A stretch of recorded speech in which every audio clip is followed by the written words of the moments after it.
بسم الله الرحمن الرحيم الحمد لله رب العالمين وأفضل الصلاة وأتم التسليم على سيدنا محمد وعلى آله وصحبه أجمعين. اللهم علمنا ما ينفعنا وانفعنا بما علمتنا وزدنا علما. اللهم لا سهل إلا ما جعلته سهلا وأنت تجعل الحزن إذا شئت سهلا. سبحانك لا علم لنا إلا ما علمتنا إنك أنت العليم الحكيم. لله تبارك وتعالى. السلام عليكم ورحمة الله تعالى وبركاته. Let me see what we have here today, inshallah ta'ala. Sister Sakina, wa alaikum salam. Sister Fatima Burke, wa alaikum salam. Sister Rosalinda, wa alaikum salam. Sister Melody, wa alaikum salam. Sister Imari, wa alaikum salam. Brother Frederick, wa alaikum salam. Sister Lakima, wa alaikum salam. Sakina Abdul Shakur, wa alaikum salam. Brother Ahmed, wa alaikum salam ya Habibi. Sister Kimberly, wa alaikum salam. Javina, wa alaikum salam. Tanweer, wa alaikum salam wa rahmatullah. Maryam, wa alaikum salam. Yuki, wa alaikum salam. Fatima Muhammad, wa alaikum salam. Samira Abdullah Al-Malikiya, wa alaikum salam. Safiya, wa alaikum salam. Talib, wa alaikum salam. Tiara, wa alaikum salam. Fahima, wa alaikum salam. Aqila, wa alaikum salam. Bahiya, wa alaikum salam. Khadija Abdul Mu'min. I think about that. Karima, wa alaikum salam. Khadija, wa alaikum salam.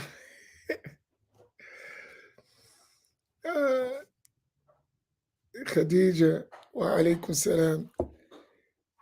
Imam Naeem Abdullah Genius Al-Maliki, wa alaikum salam. Raqiya, wa alaikum salam. Ahmed Sadiq, wa alaikum salam wa rahmatullah. Are you tuning in for some tea? There is no tea today. Only knowledge. Furqan, wa alaikum salam. Hassan Ali, wa alaikum salam. Hamza Abdullah Mujahid, wa alaikum salam. Selina, wa alaikum salam. Alhamdulillah. Sister Eleanor, wa alaikum salam. I wanted to, as the reader was not able to make it thus far, and I don't like to go without her. Someone asked me a beautiful question yesterday. Let me see if you can answer it for me. See how well we are following. They asked me, why do I have the reader? Who would answer that question?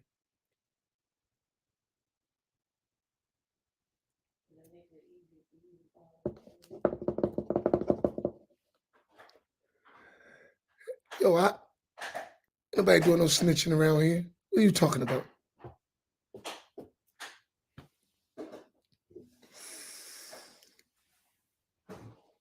Because you fall asleep reading. Kimberly, ding, ding, ding, ding, ding, ding. That's one reason, but that's not the only reason.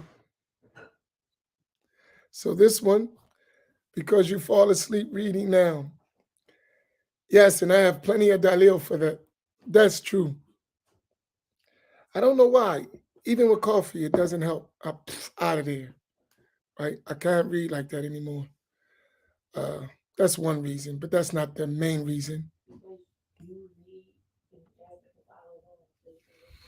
So you can follow along and read the book in Arabic to correct mistakes in translation. That's another reason. That's true too. What else?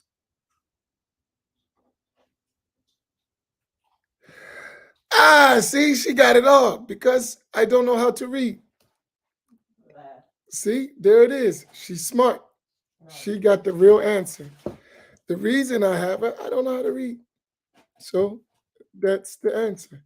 Now, whoever's guessing, they officially know I don't know how to read. So therefore, but I do know how to talk. So if she reads and I talk, it works.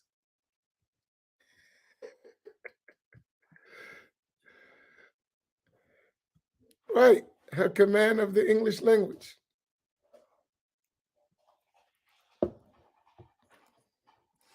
MashaAllah. Because her voice is very eloquent. Good. So we can get through the lessons faster and efficiently, and you have your supererogatory moments, so you leave it to the expert reader. Good. MashaAllah. All right. Yeah, all those reasons, all of them combined, right? So even the one, because that's the way our teachers did in some cases, yes, this is true. All of those combined. And then one of y'all forgot the biggest one, really, really, really the biggest one you forgot. And I'm surprised no one said it. The real biggest reason for me personally is that so our women have a voice and they are a part, an active part of the learning process, such that we don't do anything without them. So therefore, they're in it. They're engaged. She's actually reading. She's actually, you know, involved in the process of teaching and getting the reward. A lot of times the women feel excluded. You're not excluded if you're the one, we don't go nowhere without you, right? They're empowered. And if she can do it, guess what that means? You can too, right? So you don't have to say, I'm a woman, I can't do it. Yes, you can. Look, the reader does it every day, right?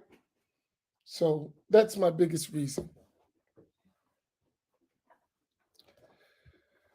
Well, alhamdulillah. And since she's not here, I'm going to have to do a short and very short because I have to go. But I wanted to go over the basis of the science of tasawwuf in terms of where we get that from textually and what is about. Because a lot of people, they may see the word at tasawwuf or Sufism and they become like hesitant uh, about listening. So I wanted to tell you what is understood by a tasawwuf as a reminder.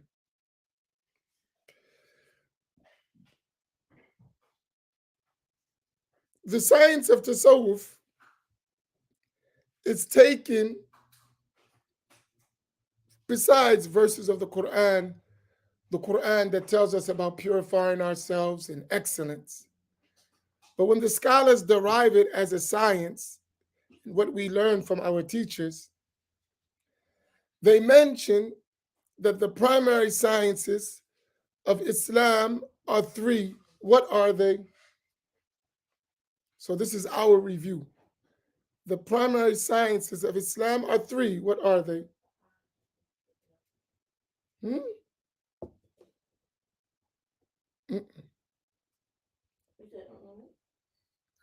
Did I hear you right?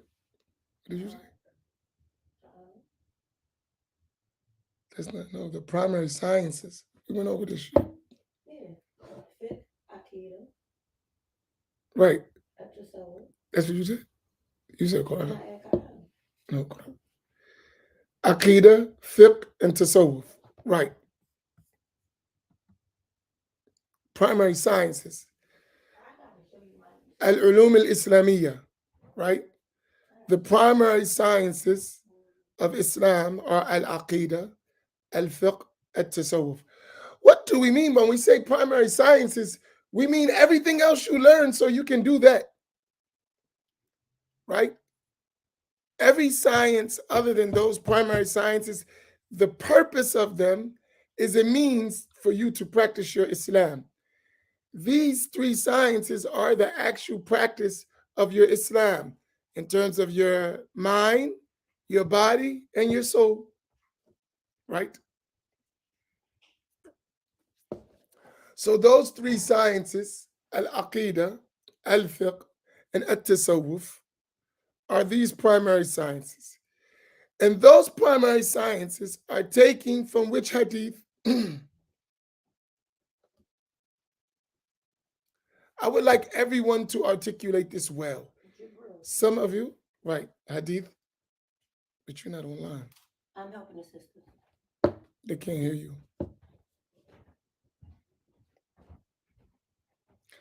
Hadith Jibreel. And the Hadith Jibreel talks about what in relation to those three sciences? What is in the Hadith Jibreel? Because Hadith Jibreel doesn't say al-aqidah and al-fiqh and al-tasawwuf.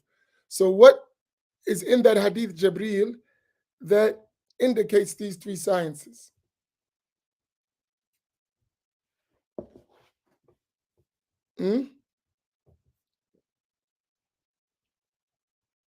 Okay, Islam, Iman, and Ihsan.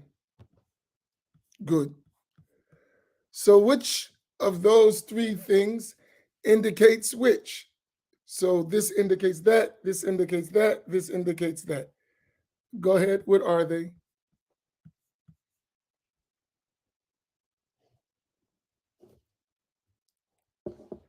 Okay.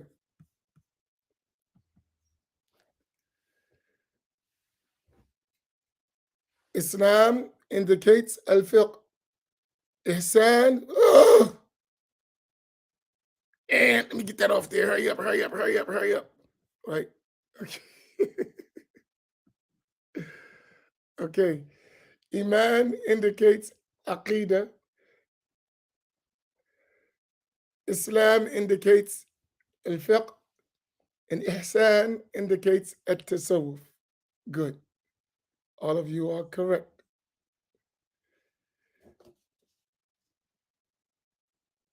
Blame it on driving. I know, I know. So, when you talk about al-Iman, what does that consist of? So, in the science of al-Aqidah, and we talk about Iman, what does that consist of?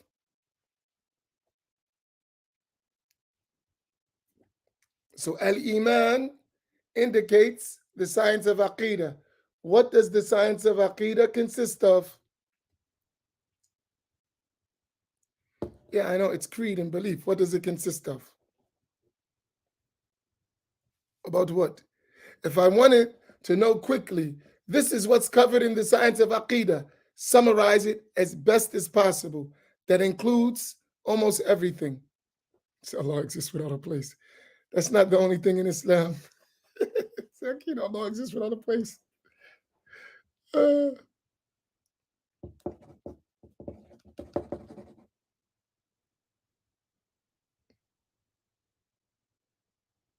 Okay.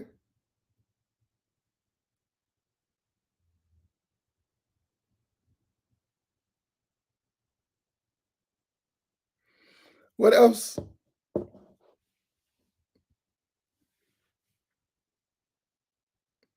How do the classical scholars of Ahl Sunnati wal Jama'ah divide all of the knowledge of Aqidah into categories? That's a better way to say it.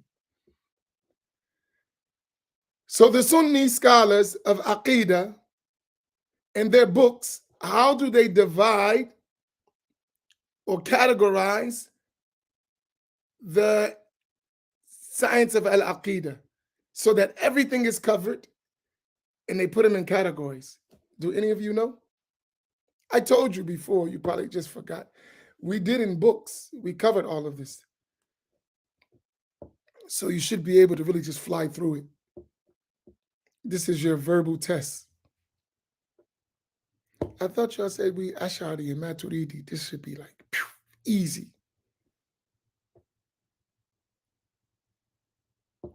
Good. MashaAllah. So how do they do that? They'll give you information about Allah subhanahu wa ta'ala, Godhood, right? They'll tell you what you need to know about prophets, prophethood. And then they'll tell you about the matters of the unseen that relate to things that the Prophet sallallahu alaihi wasallam conveyed. That's it. And Samira, follow through.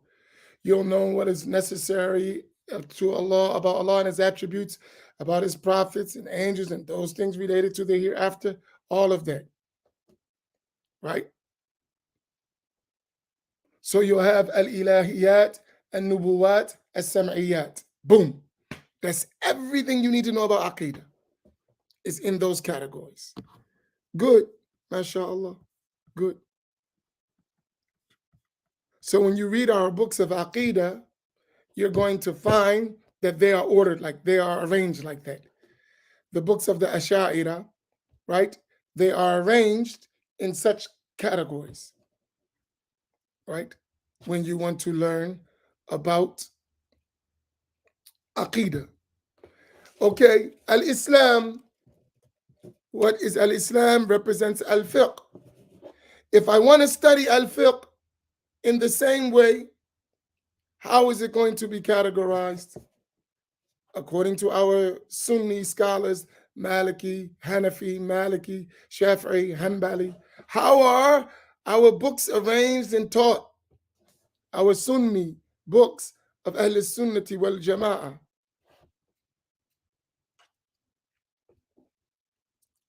This is important stuff, right? You can have your whole deen in a summarized way in this rule. And that's why I said if you learn 3453, you have it, right?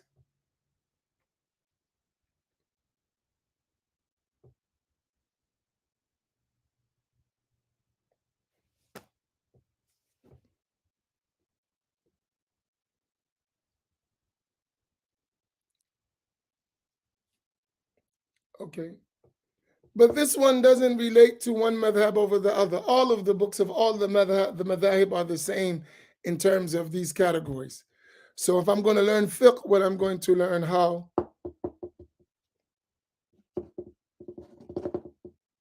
No. I gave you the categories of aqidah, so there's categories of fiqh too.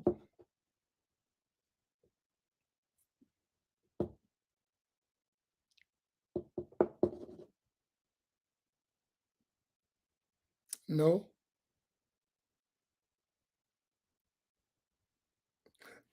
Have y'all been looking at your notes, or y'all just finished the class and put them up? Which one? We covered all this stuff.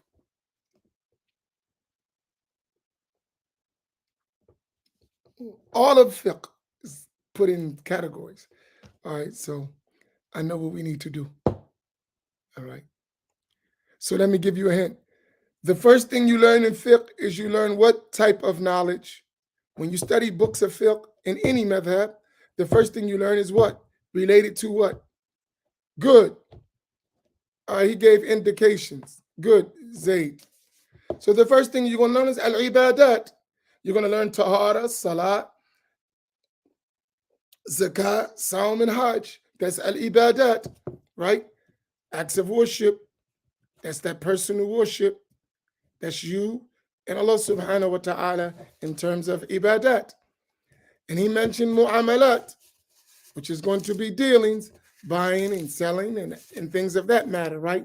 Lending and all of that, safekeeping, all of that, mu'amalat, right? Transactions and dealings. Okay, what else?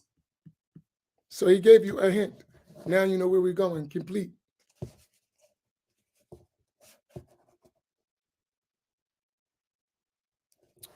Right. So munakahat, right? Issues of marriage, divorce, things like that, right? child custody, all that's going to come under family matters, as my sheikh used to say. Is your family matters. I am a specialist in family matters, right? Uh, don't worry if you spell wrong. I know what you're trying to say, right? And jinayat, which is crimes and punishment. So you're going to have court judges. You're going to learn about the mujtahids and all that stuff, muqallids. All that's going to fall in that area, right?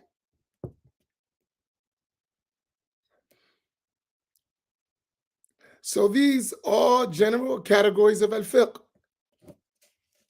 right?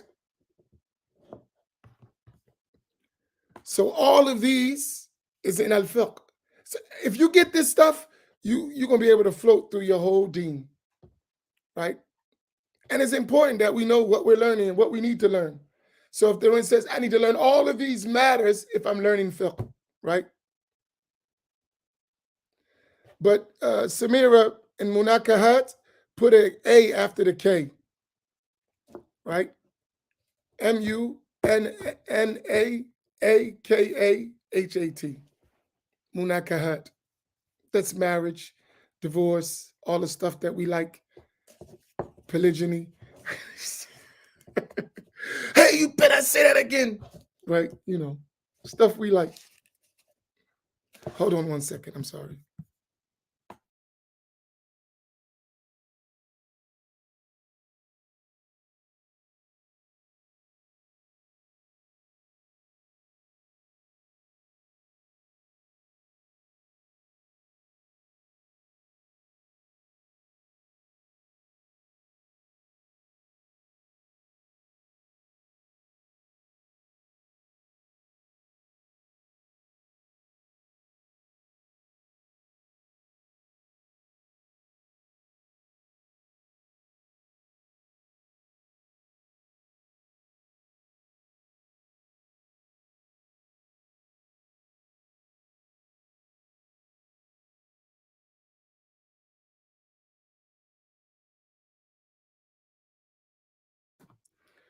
Um,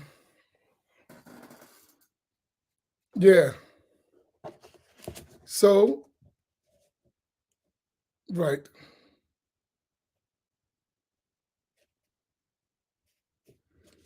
Okay. Mu'amalat. So M-A, M-U, apostrophe A, M-U-L-A-T.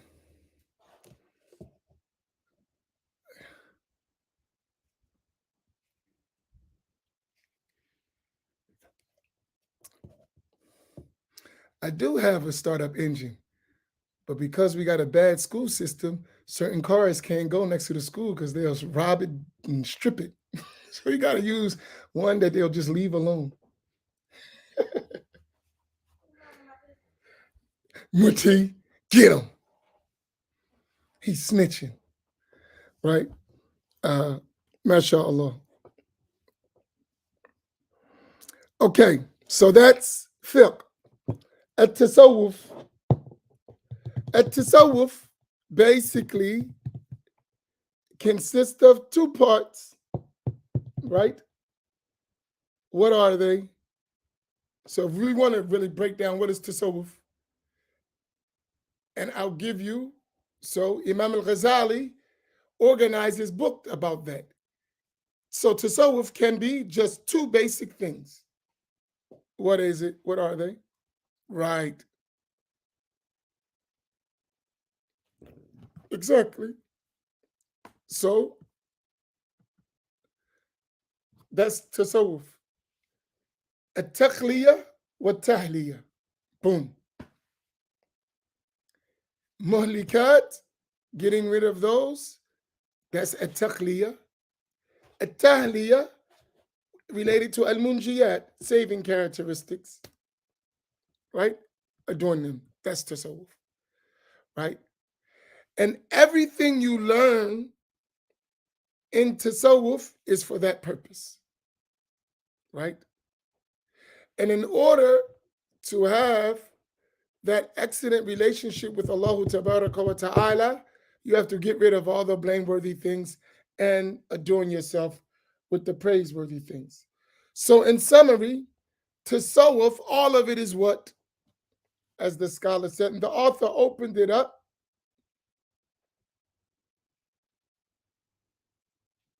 in the beginning of his book. What is it? So, really, a tasawwuf is what? He said it. The first thing I don't know in the English, but the first thing he said in the book, let me see. It's in Arabic, but I don't know if they said the same thing in English. Yes, the first thing he mentioned is tasawwuf is what? So if you think a taqliya and a tahliya, right? Divesting and adorning, right? That'll tell you what tasawwuf is. No, it's the first thing the author said. As soon as you open your book, is one of the first things you see.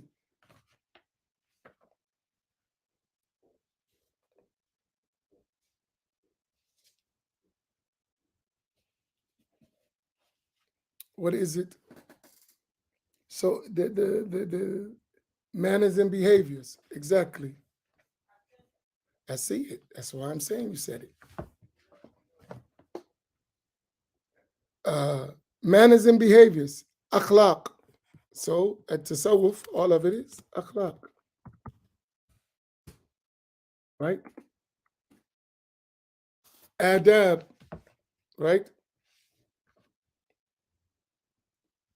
So what did the author mention at the beginning of his book about this, about Sufism?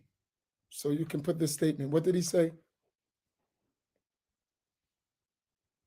It's right in the front of your book. As soon as you open the cover, it's right there. What did he say?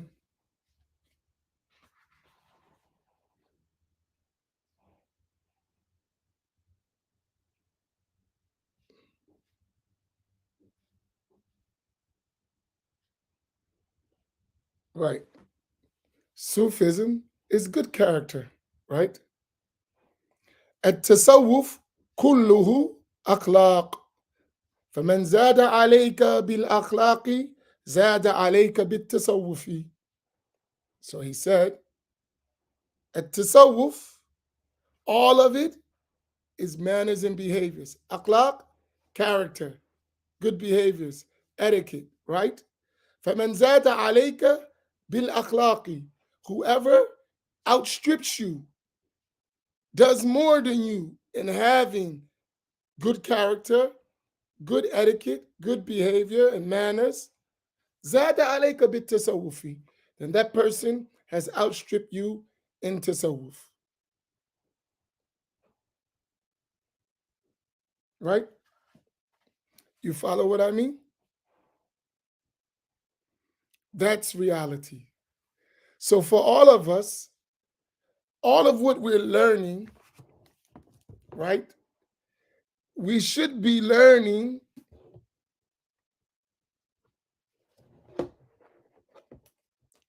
how to become better human beings, right? And there was something I highlighted the other day when we were talking about a dhikr from Ibn al-Jawzi, when he said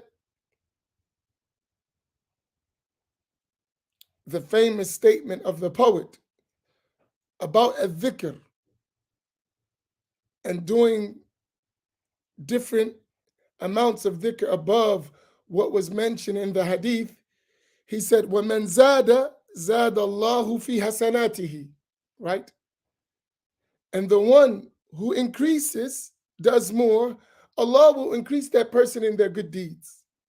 The better you are, and likewise that can apply to the reality of tasawwuf. The one who increases in acquiring praiseworthy characteristics and attributes and behaviors, Allah tabaraka wa ta'ala would increase their good deeds. That's your lifetime work. And every time, remember this book, you'll notice that he's talking about outward aspect and inward, the zahir and the batin, right? So in every characteristic, there's going to be an outward manifestation of that, and then there's going to be an inward reality. So even if you're excellent outwardly, then you're going to turn inwardly where that becomes higher and higher and higher, right?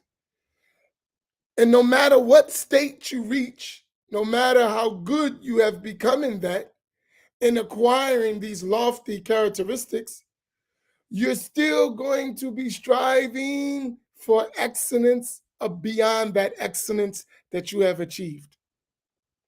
So your whole work is a struggle in your life work to meet Allah subhanahu wa ta'ala bi qalbin salim, with a purified heart. And that purified heart is going to look different depending of how you outstripped your own self in your excellence. That's the reality of tasawwuf.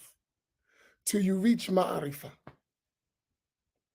till you reach realization of Allah tabaraka wa ta'ala. That's the most important thing. And I'm going to give us all a secret, right? The more you are attached to dunya, the more you are attached to creation, the further you will be away from achieving spiritual excellence. The more you are attached to the dunya, the more you are attached to creation, the more you are attached to things, the more difficult it will be for you to have a pure heart and an excellent spiritual state with noble characteristics, manners, and behaviors. So the key is to minimize, especially at the inward level, your engagement, your preoccupation with anything other than Allah subhanahu wa ta'ala. How does that work? You can work and be present physically with your body while at the same time detached with your heart. You can be present with your family and friends in the gatherings, but you're not in the actual thing, you're in it for Allah. It has a whole different look.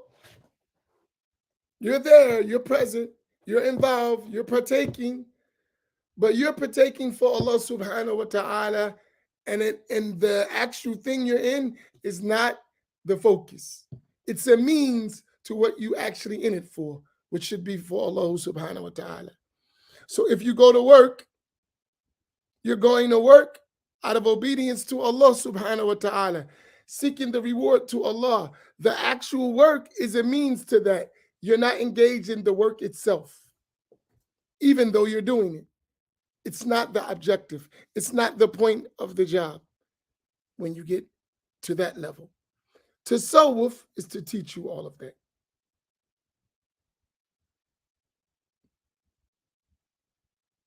You follow?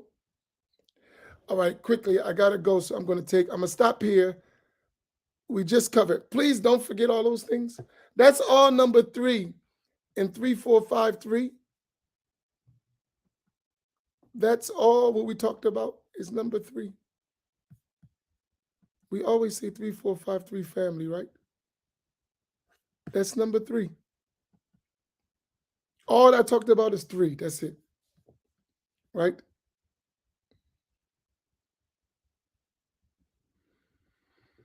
Because it's important. And you need to learn this well so you can do what? You can pass it on. All right, let me answer a question. Question. If you had another question and I didn't answer, could you please put it back to help me not have to go search for it, if you can. While I answer this question, if you had another question and I didn't answer it, could you put it back real quick? You didn't mention tazkiyatun nafs, so you don't say bin nafs. Tazkiyatun nafs, so you say it like this.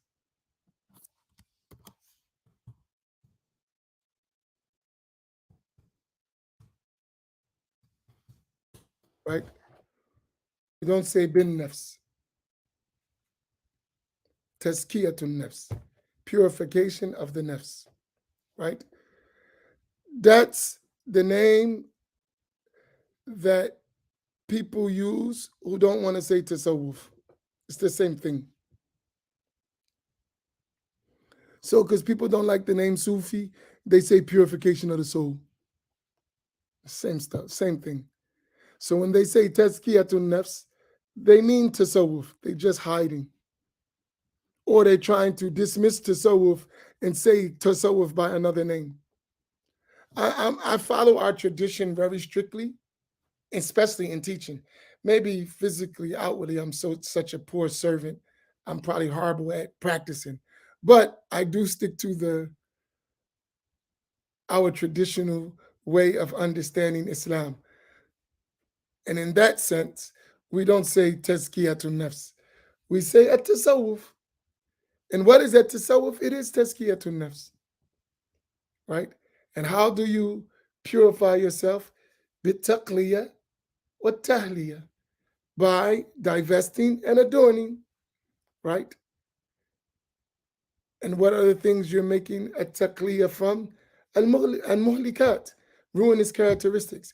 And what are the things you're making tahliya? You're acquiring al-munjiyat, saving characteristics. How do you do that? Bil akhlaq al-mahmuda, by having praiseworthy characteristics, or acquiring as-sifatul mahmuda, praiseworthy characteristics, and avoiding as-sifatul madhmuma, and getting away from blameworthy characteristics. Simple. That's tasawwuf. And then the tariqah is how you do that, right? And the sheikh, the murshid, is the one who helps you do that. And this is all found in the Quran and the Sunnah.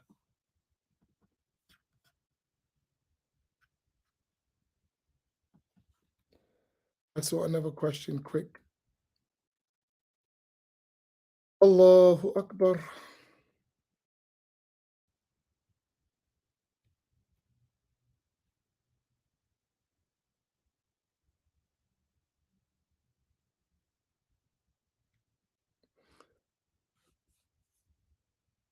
What we're talking about is a combination of far ayn and far kifaya.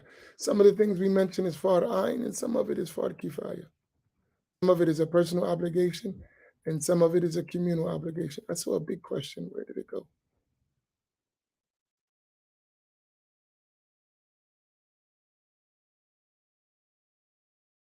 Allahu Akbar. Oh, here it goes.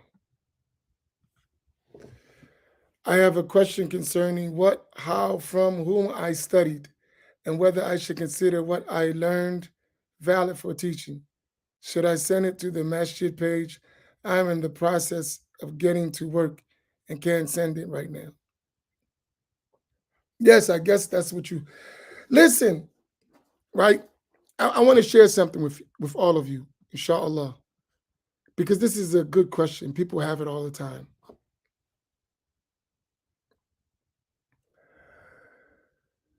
If you learn what you need to know, how it is acquired, then you will be able to identify the proper teacher, right? So learn the map, right? Learn how to, the directions you need to travel. So you get like a map. If you learn the map of Islam and the sacred law and the sciences, you learn all of that, then it's easy to find the teacher.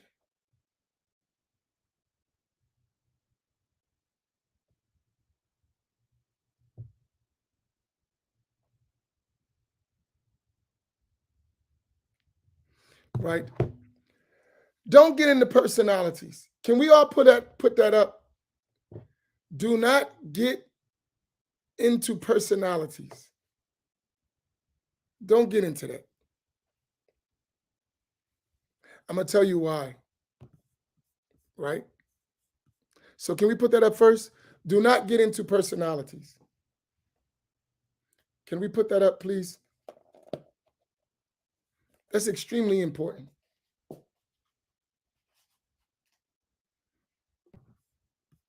Right? So let's everyone copy that. Do not get into personalities.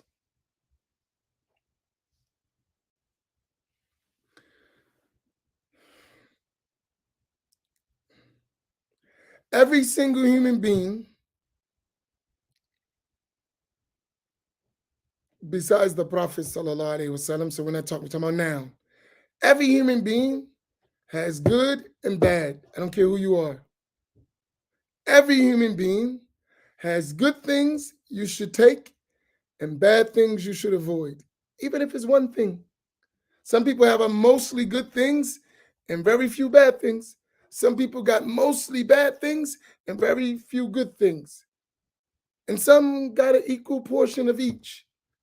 But everybody has good and bad, right? So if you get wrapped up into personalities, sometimes you'll neglect good when it's present and you'll accept bad when it's present. If you get wrapped up into personalities, sometimes you will reject good when it's present because of the personality, right? And sometimes you'll accept bad when it's present because of the personality. Because I like so and so, even if they're wrong, I'm going to defend them. I'm going to accept, and I know they're wrong, but because I like them, I'm into their personality. I don't make the scale right and wrong by the sacred law. I make it by my connection and my feeling to this personality. Don't get into that. It's not about personalities, right? It's about the truth, right? It's about the truth. So, what you should be concerned about all the time in your journey to Allah subhanahu wa ta'ala's acceptance and pleasure is, what is the truth so that I may follow it? What is falsehood so that I may avoid it? That's your scale. What is the truth so that I may follow it? What is falsehood so that I may avoid it? Can we put that up? Oh Allah, show me the truth so that I may follow it. And show me the falsehood so that I may avoid it. That's it.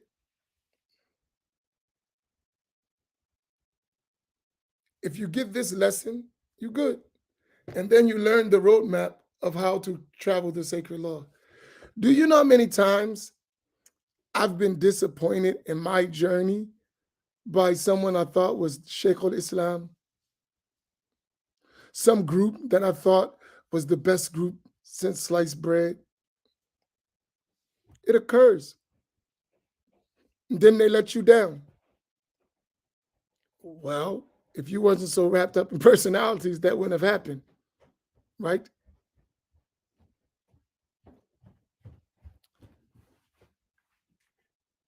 Men, meaning people, are known by the truth. The truth is not known by men. Put that up there. People, let's make it more general, are known by the truth. The truth is not known by people. People are known by the truth. The truth is not known by people.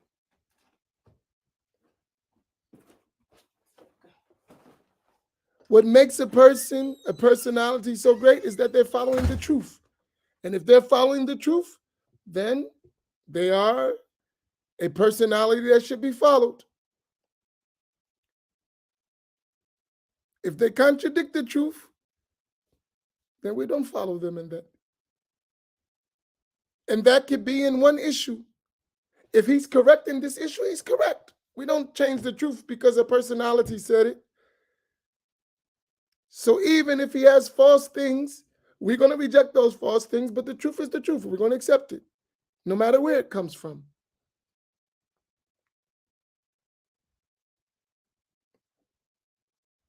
So this is my advice to you. Stop being enamored with people. Be enamored with the truth. And if people follow the truth, then that's why you're enamored with them. Not because of them, you're enamored because this is a person of truth. That's why we say Ahlul Haq, the people of truth. Right? That's what made them great, that they follow the truth. And if you follow the truth, you'll become great too. Right? So, in terms of who to follow, and listen, I'm going to give you a hint.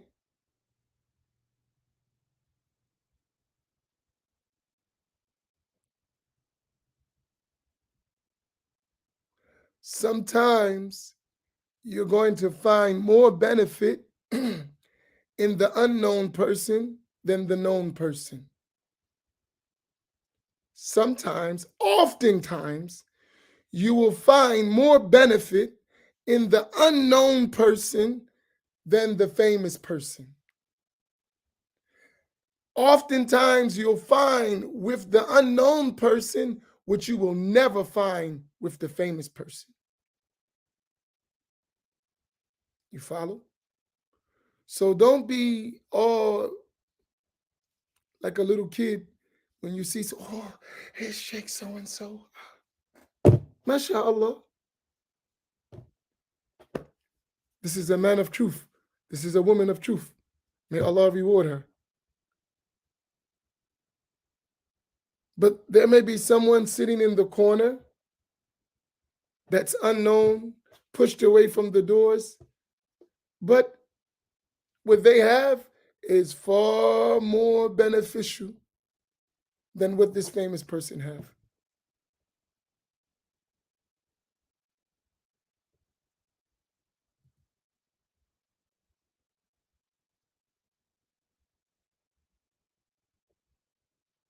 You follow? So that is my advice to you. So in terms of teachers, find someone who you can connect to and you can have a special relationship. And don't let fame and notoriety or abundance of followers, don't let that be your scale. None of that. It's truth and a connection. Truth and a connection. Right? If you can get that, you're going to benefit. Right? Most of the teachers I refer to on a regular basis, nobody knows them. Totally unknown. And when I say nobody, they're not famous. People know them, especially in circles of knowledge. But the teachers I ask questions and I refer to and I'm always studying with and taking, they're not known. No one knows them at all. Students of knowledge, yes, but just regular people, no. Then you would see them and walk right by. Right? That's your Sheikh? Yeah, he's an ocean. Really? He's an ocean. If you hear him talk, if you see his state, but it's unknown.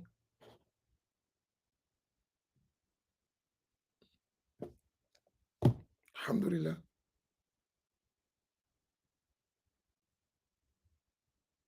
So don't be impressed. Be impressed with the truth and learn the truth for the truth and follow it. May Allah reward you. Barakallahu bikum. Wassalamu alaikum. Oh, tonight, the round table. Surprise topic. Surprise topic. Translation: the genius and Imam of the Boom Bat didn't give me a topic. So it's a surprise topic. Even a surprise to me. I don't even know it. But I guarantee you it's going to be good, inshallah ta'ala. Right? So may Allah reward you all. And we'll see you tonight at 6 o'clock for all the tea, all the fireworks, all of the stuff that comes with the Black Imams Round Table. It's just going to be smoke and fire and Jerry Springer of Islamic TV, all of that wrapped up in one, right? So I'll see you there. Don't miss it. Black Imams Round Table tonight at 6 o'clock with Imam Genius, Imam Boombat. You don't want to miss this one. Barakallahu fikum. Assalamu alaikum wa rahmatullah.